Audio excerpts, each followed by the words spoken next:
Every time a nation borrows more to pay bills, interest stacks up until the only choice is to borrow even more. What if this never ends? We're witnessing a terrifying dance. Nations bow under debt, then borrow again just to pay interest. It's not just math, it's a full-blown economic death spiral. But how did we get here, and can it be stopped? Let's begin with the lesson from history. Japan. After the 1990 crash, its debt soared over 235% of GDP. To pay interest on their debt, the government borrowed again. That loop forced the Bank of Japan into decades of zero interest and QE. The result? Lost decades of stagnation and zombie banks. Fast forward to today. Global public debt topped 95% of GDP in 2025 and could near 100% by 2030-2032, according to the IMF. That's not just numbers. It means almost every country owes more than it produces each year. Here's the mechanism. Borrowing to pay the bills, governments run deficits. Markets worry and demand higher interest on new bonds. Governments pay more interest.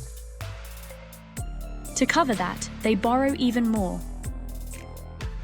A higher debt leads to even more interest, and the cycle continues. A simplified formula helps explain. If real interest rate is greater than real GDP growth, plus primary deficit, the debt-to-GDP ratio keeps rising. Countries caught in this trap face a choice.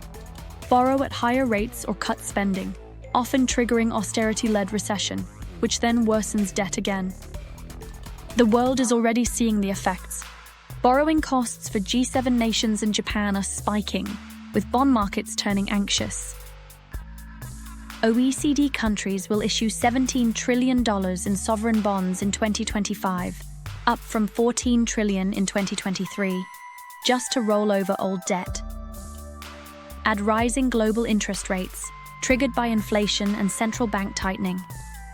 These rates feed into higher government borrowing costs.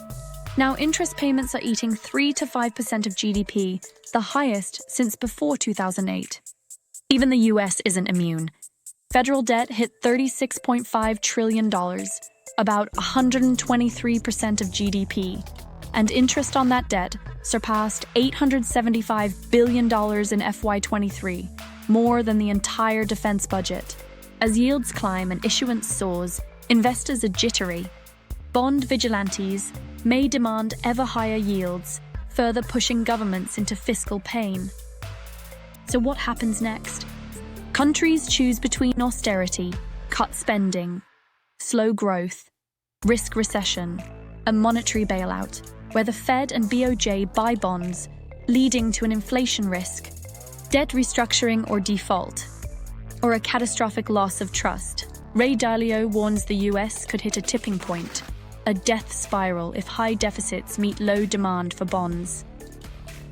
The IMF echoes, global debt may surpass pandemic peaks, edging toward 117% of GDP by 2027.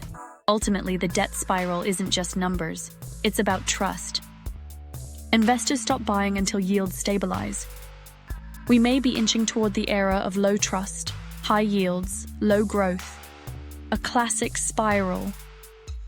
But early reforms, fiscal consolidation, credible policy, debt restructuring can break the loop. In a world drowning in debt, understanding the spiral isn't an academic exercise. It's survival. If you want more deep dives into the forces shaping our financial future, hit subscribe, because understanding the system is the first step to escaping it.